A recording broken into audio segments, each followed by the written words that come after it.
Welcome to Passages Pulse, where we track the heartbeat of Israel and the Middle East from a Christian perspective. In a time of confusion, division, and misinformation, we're here to help you cut through the noise with truth, clarity, and conviction.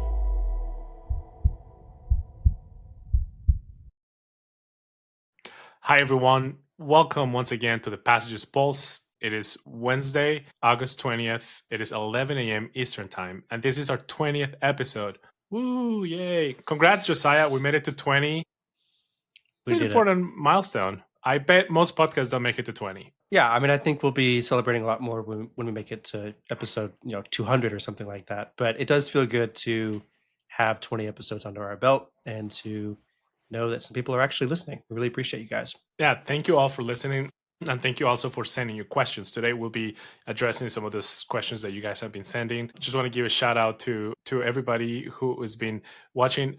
2 weeks ago, we had a special event. We trained our Passages campus fellows with the return of school. I bet many of you are going back to school right now. We were able to train 20 students who will be at really cool, important universities like Hillsdale, Grand Canyon University, the College of the Ozarks, but also those other little schools like MIT and Princeton and schools like that. We are really excited to have our fellows. So if you're listening, shout out to you, campus fellows. Josiah, it's good for me to be back. It's been like a couple of weeks for me because we've been doing some special episodes. Today, we're going to be answering some of those questions that people have been sending in. So let's get started. The last time that we talked about the war in Gaza, which is still going on.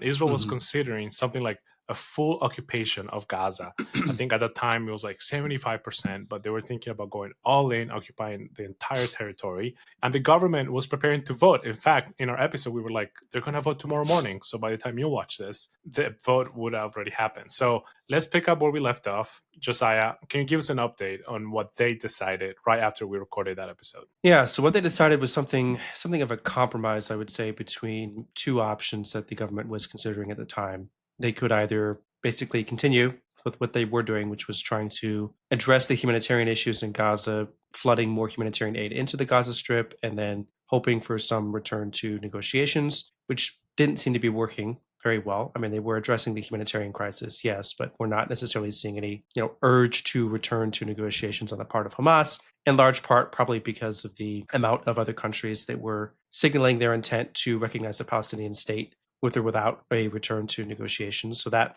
wasn't helping matters. The alternative the government was considering was something like applying a massive amount of military pressure on Hamas to return to the negotiations, or perhaps even to try to finish the war entirely by occupying the entire Gaza Strip. The IDF seemed to be pretty uncertain about that idea of that plan. They weren't really behind it, had a lot of concerns about whether that was realistic or not. And so it seems like what they settled on was the compromise plan, more or less, which was to occupy Gaza City, which is a major stronghold of Hamas, and that's a big deal, but is not actually full occupation of the entire Gaza Strip. So I'll throw up a photo for those who are unfamiliar with Gaza City. If you're not familiar with what this is, it's a massive city in the center of the Gaza Strip, center north of the Gaza Strip, home currently to about 1 million Palestinians, and has long been a cultural, social, economic hub of the Gaza Strip. It really is a symbol of the Gaza Strip before and after October 7, as well as a symbol of Hamas rule in the Gaza Strip. Currently, there are presumably thousands of fighters belonging to Hamas still fighting in the Gaza City area, the surrounding refugee camps. It is a major base of operations for them, has been since October 7. And the IDF has occasionally gone in, but only on very temporary basis. Has never actually attempted to conquer Gaza City since October 7. One of the major reasons why, and this is to a degree speculative, but it's assumed that one of the major reasons why the IDF has not attempted to actually conquer Gaza City since October 7 is because many of the hostages are assumed to be held there. So it's a big deal. What the IDF is looking at now is a very complicated operation where they're going to have to probably evacuate up to 1 million Palestinians, figure out how to fight in an area that really has not been cleared of Hamas fighters since October 7, at least not effectively, and also figure out how to preserve as many hostage lives in the process while operating with the knowledge that more than likely some hostages are probably going to be lost as a result of an operation in Gaza City. It's just going to be virtually impossible to save all of the hostages, but they'll try to save as many as they can while clearing this area, this major symbol of Hamas rule in the Gaza Strip, and trying to put significantly more pressure on the organization to either end the war or at the very least enter into negotiations for a ceasefire. Well, it's going to be a big operation. I think Israel's calling up a lot of reservists, something like 60,000 I saw. And, Yeah. we got to be praying for them. I got a chance to meet one of my Israeli friends about 2 weeks ago when we were training our fellows. He served in Gaza more than 300 days. And he was telling me he was able to get out for a little vacation. So he was here in America and he was tired. And he's telling me how tired everybody else. But now they're going to go back again. We're getting near 2 years of this war. So it's going to be a really rough operation. Well, thank you for addressing that question. Let's go to another one. So as IDF Israel moves closer to the city, the other question is the humanitarian situation. How bad is the humanitarian situation in Gaza right now? I remember when we last talked, there were a lot of headlines, newspapers around the world showing not an accurate picture of what is actually going on. So that's what we're trying to do here at Passages Pulse, give you guys an accurate, honest reading of the situation. So Josiah, what's going on there? What's going on with the United Nations in the Gaza Strip? What about food prices? What is the current humanitarian situation? Yeah.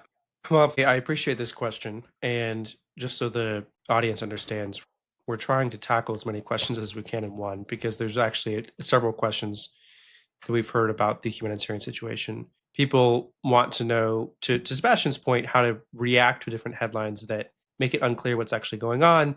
For example, the pictures of the little boy that the New York Times posted, pictures of Hamas fighters who look very healthy, do not appear to be starving, pictures of hostages who do appear to be starving in contrast, food prices going down. Is the humanitarian situation actually bad if food prices are going down? All kinds of questions like these. And I think these are all important questions, but I'll try to tackle some of these as best we can and without spending too much time on any one of these issues because they're all very, very complex. When it comes to the pictures of the little boy, for example, it is true that there have been a lot of reported cases in which stories are being told in a misinformative way or misleading way.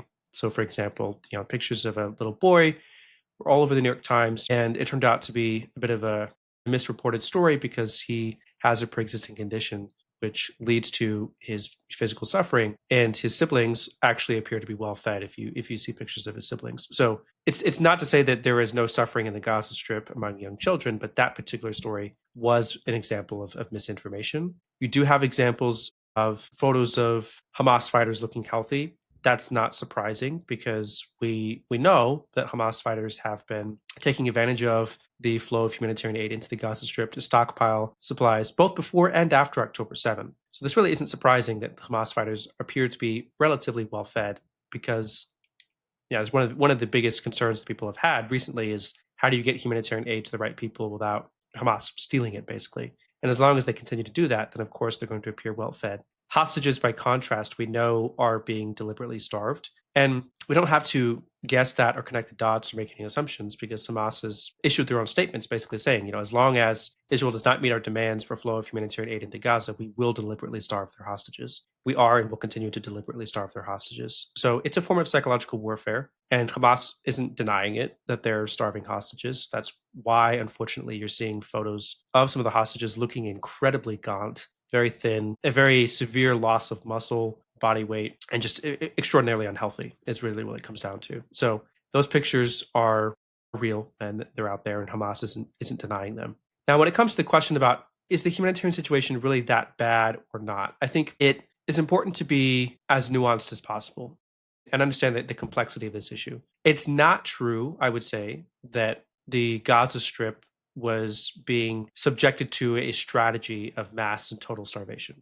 Israel's made it very clear that that is not their intent, that before they stopped the flow of humanitarian aid between March and May, there was a 6-month supply of humanitarian aid pumped into the Gaza Strip. So there was no intent of starving the Palestinian population on purpose. That being said, this pause in humanitarian aid and the way that humanitarian aid is distributed in the Gaza Strip does not serve various parts of the population well. Meaning that even if the population as a whole has enough humanitarian aid sitting in the Gaza Strip, it's very difficult for vulnerable populations to get access to that humanitarian aid, which is why you begin to see things happen like, unfortunately, the death count rise, people who are dying because of malnutrition or malnutrition cases rising even if they don't die of that condition. The populations that are most vulnerable: women, children, elderly, people who cannot go to the food themselves go find it and don't have anyone available in their family to go get it for them and bring it back to them. So those are people who are going to be unfortunately suffering as a result of the conditions in the Gaza Strip, not necessarily from the amount of food in the Gaza Strip, but from the access to that food. And that's a big point I think we have to keep in mind, that when it comes to understanding the nature of the humanitarian situation in the Gaza Strip, it's not just about how much food is in the Gaza Strip. It's about how easy is it to actually get that food and then take it home, store it, eat it, that sort of thing. I also want to note that the food prices is an interesting comment that's being made by people. You know, the food prices are falling quickly. Obviously, if the food prices are falling, the humanitarian situation can't be that bad, right? Well, I think that's mistaken, because the food prices were elevated, yes, prior to March and May, but they skyrocketed very quickly during March and May. And there was some skepticism about why that was happening. You know, it doesn't really make sense. If there's 6 months of food in the Gaza Strip, why are the prices climbing so quickly? And the reason why is because even if there's a 6 month supply in the Gaza Strip, that doesn't mean that everyone has equal access to that supply of food. Basic supply and demand means that if anyone is going to steal it, which we know that Hamas was trying to do, then what they're going to do is they're going to price gouge. They're going to raise the prices as quick as they can. And people are going to pay the prices because they don't know if the humanitarian pause is going to be lifted or not. This might be the only food that they have access to. It makes sense then that, you know, basic economics, after Israel stopped that pause in humanitarian aid and started flooding the Gaza Strip with more humanitarian aid again, the prices went down very quickly because the supply increased. And really, I think that's not necessarily a sign that the humanitarian crisis is over, but it is a light at the end of the tunnel, because what it means is that Hamas, the more humanitarian aid is pumped into the Gaza Strip, if this trend continues, it would suggest that the weaker Hamas's control over the population will be, because food prices will go down and they won't be able to exploit the black market for food as effectively as they were during the last few months. So hopefully that answers all the questions. Long and short of it is, it's still not good, the humanitarian situation, but it's improving. And I think the current trends would suggest that the reason why it's improving is because humanitarian aid is increasing very quickly. The main question mark moving forward is Israel prepared to scale up to the degree that it will need to its distribution strategies to make sure that, you know, let's just assume hypothetically they go forward with an occupation of Gaza City and evacuate 1 million Palestinians. They're going to have to figure out how to ensure that there's not just enough food, that all those people have access to the food and it's distributed effectively for all those people moving forward. Right. And I think we need to be reminded once again, y'all, we need to repeat to ourselves, why is this happening? Israel did not start this. Israel does not want it. Israel wants to end this as soon as possible. The reason is that Hamas is still holding at least 20 hostages that we believe to be alive. And that's the reason why this, if Hamas would give up their hostages right now, this thing would be over immediately. And it's clear that Hamas doesn't care about their people. Their people are starving. And I think we need to put pressure on Hamas for the well-being of the people that supposedly they rule over, that they care about. I wanted to also, Josiah, if I may, highlight two quick things that I found helpful in this situation, and I think it came from Amit Segal in an episode maybe 3 weeks ago. He explained two dynamics that you alluded to them, but I just wanted to paint the picture to people, because people continue to, there being reports of Palestinians dying, being killed as they're trying to get aid. The situation has changed. Remember, a few weeks ago, only this Gaza Humanitarian Foundation was in charge of humanitarian aid. Now, Israel has opened up more humanitarian pauses. They're dropping aid from the air as well. So I wanted to highlight this. You just got to really get into details of how the dynamics of this would work. So, for instance, if the site for distribution at the GHF site opens up at 7 a.m., people are going to start getting there before the sun comes up. And who's able to, because people are far away, they have to walk long distance. Who's able to do this is usually able-bodied men. Usually Mhm. it's men who wake up at 4 a.m., walk a long distance and get to this place. The men who come in, they are able to get aid, and then they are able to sell it or do something barter with people who are not able. Imagine a woman who is a widow and has 4 kids, and she's not able to leave her kids and walk away at 4 a.m. to get food. So this is one of the dynamics that creates scarcity, that only people who are able to walk to these sites are the ones able to get aid. That was the reality 3 weeks ago. Another reality is, think about now the person distributing the aid. Let's say you're an Israeli soldier or you're a GHF guard. You're at this site, you have some food, you know you don't have enough for everybody, but you still you start seeing a swarm of people walking towards you, rushing, running at you.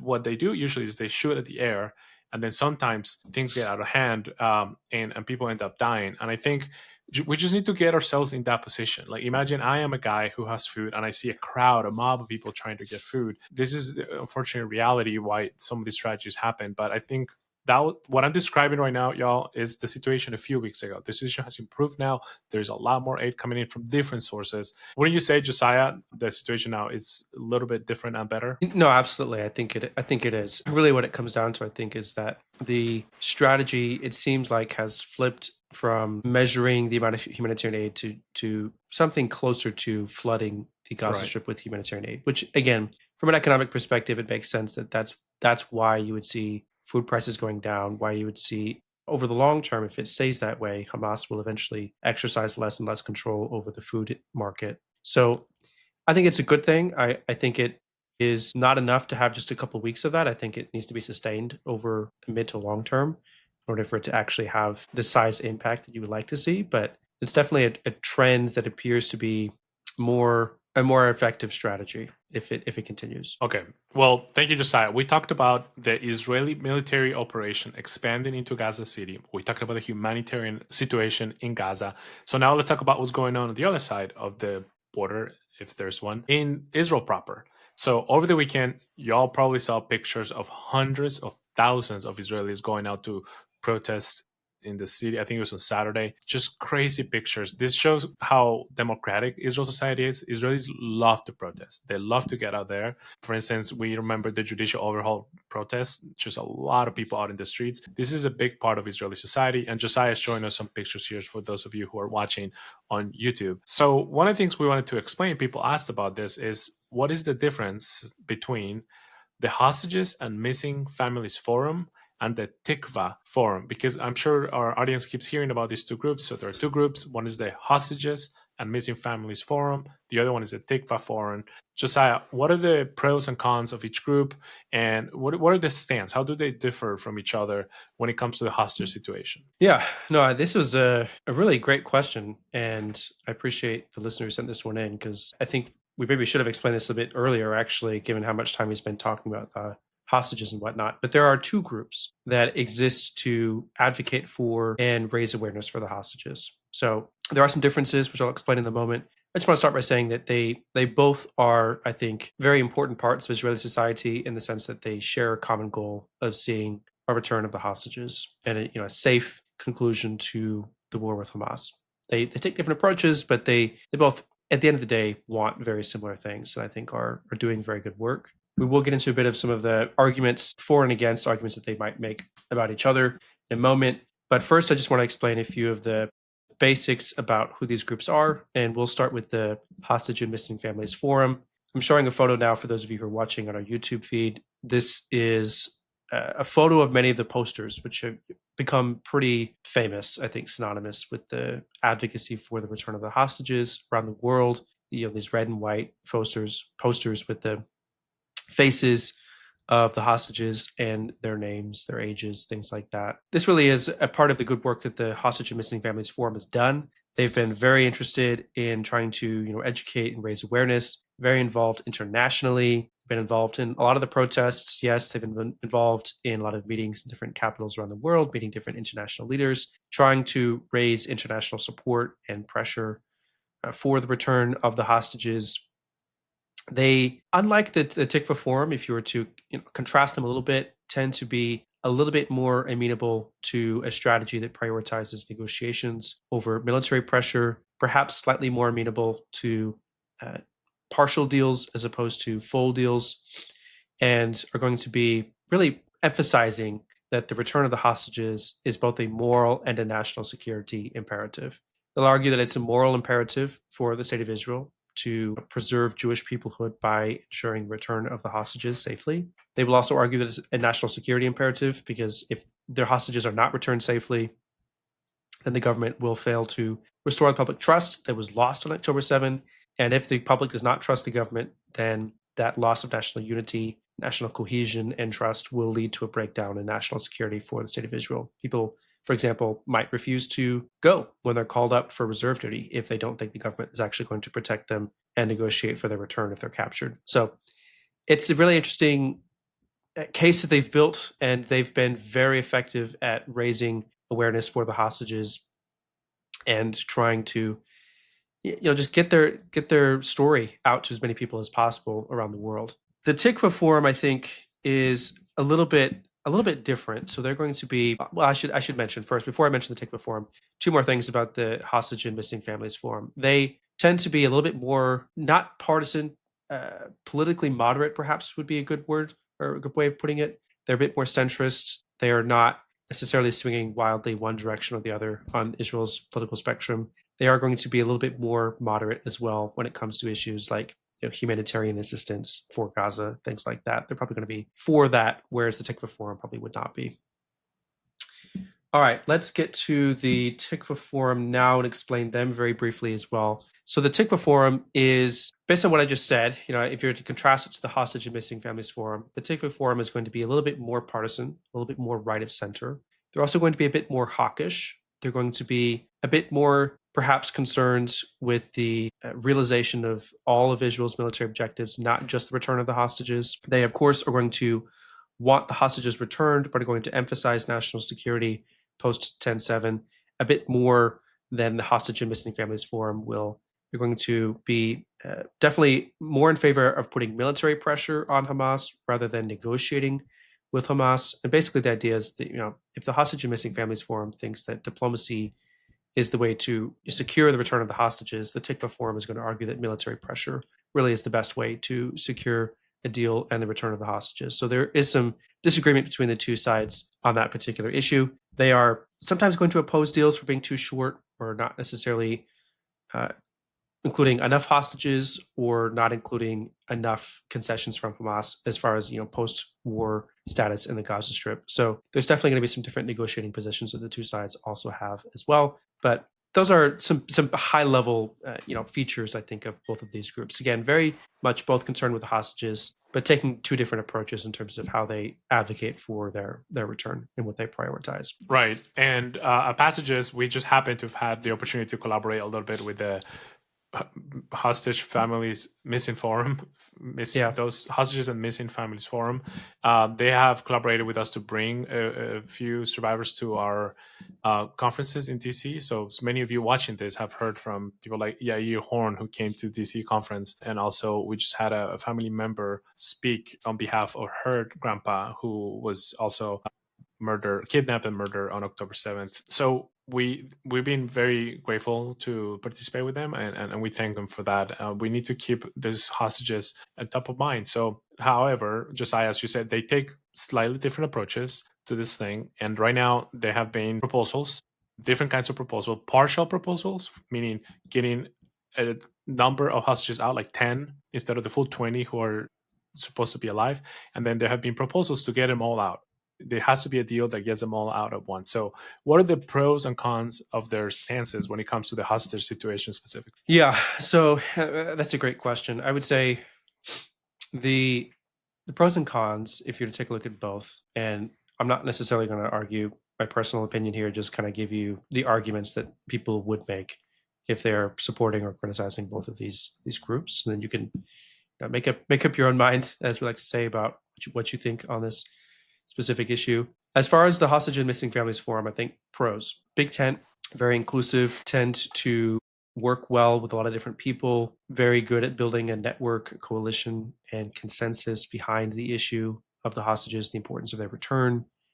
Done an amazing job at building international awareness, not just awareness in Israel about the importance of the hostages, awareness globally about the cause of Israel's hostages in the Gaza Strip, especially in seats of power around the world, in capitals of different governments or countries around the world, including the United States. So that's a big pro, I think, of their approach and what they've been able to accomplish. If you look at how invested the current administration is, well, both administrations, previously the Biden administration and now the Trump administration, the investment that both of them had and continue to have in the return of the hostages is probably in part due to the work of the Hostages and Missing Families Forum. So that's a big deal. If you were to offer some cons or critiques, I think at times there have been some criticisms of them that they are perhaps not concerned enough with the big picture. that they would accept a deal for some of the hostages that might eventually endanger some of the other hostages, or that they are too quick to assume that it's possible to achieve all their goals through diplomacy,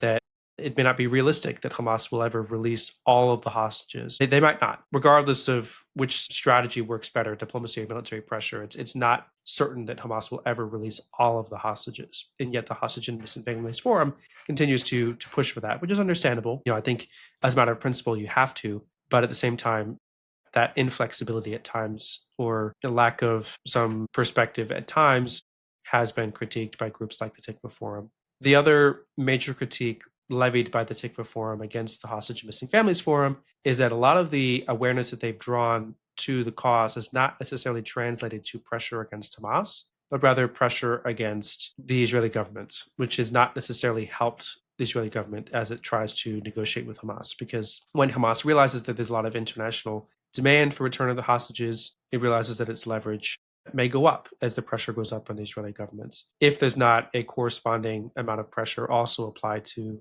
Hamas. And I don't personally, I will insert my personal opinion just very briefly here. I think that's a bit of an oversimplified argument. I think to argue that the Hostage and Missing Families Forum is responsible for the lack of pressure on Hamas is a bit of a misapplied argument. You may be applying blame where it doesn't necessarily belong there, because there are other parties, I think, that could apply significantly more pressure to Hamas. And obviously, the hostage families have no ability to leverage Hamas or apply pressure against it the same way that others could, like other countries in the Middle East. But again, the point that the Tikva Forum would make is that the Hostage and Missing Families Forum has applied a lot of pressure to the Israeli government, which has not necessarily resulted in leverage in the negotiations. On the Tikva Forum side of things, the pros and cons are some variation of accusations that they are inflexible. Again, if we're thinking about the cons, if we're thinking about the pros, some would argue that they are a bit more realistic in terms of their approach, that the state of Israel has to keep a long-term view. Sebastian, I've heard you mention this a couple of times. Your perspective is that Israel needs to think about the future, not just about the hostages right now. It needs to think about its security 5, 10, 20 years from now. And the Tikva Forum definitely seems to be a little bit more in that lane in terms of the way that they think. It has been accused at times, though, of supporting military pressure enough or being so reticent to provide humanitarian aid to Gaza that they might be contributing to some of the international pressure that Israel is facing right now to wrap things up quickly and take a deal that might not be good for them. So there's some pros and cons to both of these. I think neither side is perfect. Neither side's outcomes are perfect, and I think you could find room to agree with or critique the ways that both of them have gone about the work that they're doing. But hopefully that's helpful. I think it's just important to think critically and understand that nobody's perfect, but they're both really trying to do their best to save their family members. Right. This is such a difficult situation for Israelis, everybody involved, because for the people's point of view, so you mentioned, and it is true, I think even hostages have said this, and even Hamas has admitted that when they see Israelis protesting in mass and putting pressure on their government, Hamas feels emboldened. They feel like they have leverage. So in a way, protesting helps Hamas and delays the liberation of the hostages. But from Israeli point of view, as citizen or as normal person, they just want to do something, and they feel like they cannot do anything. And if you notice some of the messages, some of the signs that they write, they're in English, and they're appealing sometimes directly to President Trump. I want to insert here that I think we need to, as we go into prayer points in a second, our nation just happens to be, by God's providence, involved in a very unique position to influence the liberation of this. And I think that is a responsibility, as a blessing. I think that the United States, by God's providence, is in a position to influence, and the President of the United States, Steve Witkoff, have been able to secure the release of many of these hostages earlier this year. So let's pray that they'll be able to get a final deal where not everybody's going to be happy with 100%, but some kind of deal that really gets hostages out. So I just wanted to mention those dynamics. Just before we go into prayer points, what we're doing today, y'all, is kind of catching up, kind of summarizing what's been going on. And we released actually another episode earlier this week, which I think will be very helpful for our audience today. So before we go into prayer points, Josiah, why don't you give people shout out, invitation to listen to the other podcast episode? Yeah, I'd love to. And then actually, Sebastian, I'm gonna use that to give my prayer point as well, my prayer request as well. The episode that Sebastian's referring to released this Monday. It's a great episode with our good friend Danny Bertachevsky. He was actually with us in Washington, D.C. a couple weeks back when we had our a big event there. And he was able to sit down for an interview that we recorded live as part of the conference, put on our podcast feed earlier this week. And his story is amazing. He's a longtime friend of Passages, has guided some of our trips, also has a really unique story as a member of the Gaza Medical Unit. He's done a lot of reserve duty as part of this unit going into Gaza and rescuing soldiers or receiving hostages or even evacuating Palestinian civilians who have need for medical care and then bringing them to Israel for safe medical care. A lot of really amazing work that he's done. And I think really interesting and unique perspective on October 7, the war that's followed since, and what Israel is really trying to wrestle with right now in terms of the choices that it has to make. So highly encourage you to listen to that. I think my prayer request or prayer point would be just praying for the safety of the men and women in that unit, because they are highly skilled medics, doctors, medical professionals who are going in to do, I think, God's work, saving lives in the middle of a war zone. But it's dangerous. I mean, they're going into war zones to save soldiers and civilians and hostages, and just would highly encourage you to pray for their safety as well as the effectiveness of their work, that they would be guided safely through the areas in which they have to work, and that they would be given the skills and the wisdom needed to do their work effectively and to save as many lives as possible. So that's what I would request as we consider, an escalation of conflict again in the Gaza Strip. I can only imagine there's going to be unfortunately, a lot of work for them to do in the near future, and I would appreciate you praying for them. Yeah, let's be in prayer for them, and give a shout out to Danny in the comments. If many of you I know love him, got to listen for him. Give a shout out to all your guides, to Efra, to Shaba, to Rad, all the guides that we've had. I know you guys, Mark. Shout out to Mark. You guys love your guides, so give a shout out to your guides in the comments. Well, friends, with this difficult situation, one of the things we can do is pray, and prayer matters. So we should pray for unity. I think we should pray for unity in the Israeli government, because we might be seeing tension in the coming days between the military establishment, who receives orders from the political establishment, and maybe the military might not be so keen on the difficulty, the consequences of this full occupation of Gaza City, and the politicians are going to also be looking out for their political interest. And so there's just need to be unity, that there will not be I was about to say a constitutional crisis, but in Israel there's no constitution, so it would be a democratic crisis. Also, hope for the hostages, that the Lord will strengthen. We've seen this picture of these hostages who are really suffering, who the guy who's digging his own grave. Let's pray that the Lord will strengthen them, that they will have hope, that they will continue. These people are nearing 2 years in captivity, and it's horrific captivity. Also, strength for the families. The families are missing their family. Imagine how it feels for these family members to see their loved ones in these videos and know they're still alive. We can still get them out, and we cannot think like, oh, we got 220 out of 250. For the family, one person missed the entire world. So we need to keep praying that all of them will come out. I remember the last release, what Hamas did, they brought 2 guys up to the release to see other people being released. So they have 2 hostages in a truck, 2 guys watching the other people being released, and then they feel them, the desperation in their voices to like, please, enough, I want to go home. That's terrifying, and I think we need to keep praying for them. So thank you guys for listening to this week's episode. As always, thank you, Josiah, and thank you to our producers, Avery and Lindsay. Keep dropping your comments, your questions. We will continue to answer them, and we'll see you guys next week for another episode. Thank you, Josiah. Thank you, Sebastian. See you next week. Yeah, everyone. Bye. Thank you for listening to this week's episode of Passages Pulse. Help us grow this community by liking, sharing, and subscribing. If you like this week's episode, let us know by leaving a comment below. This podcast is a project of Passages Israel. We exist to educate the next generation of Christians on modern Israel, deepen the roots of their faith, and equip leaders to foster positive Christian engagement with Israel and the Jewish people. To learn more about Passages, follow us on social media or visit us at passagesisrael.org. Until next time, we'll keep our finger on the pulse.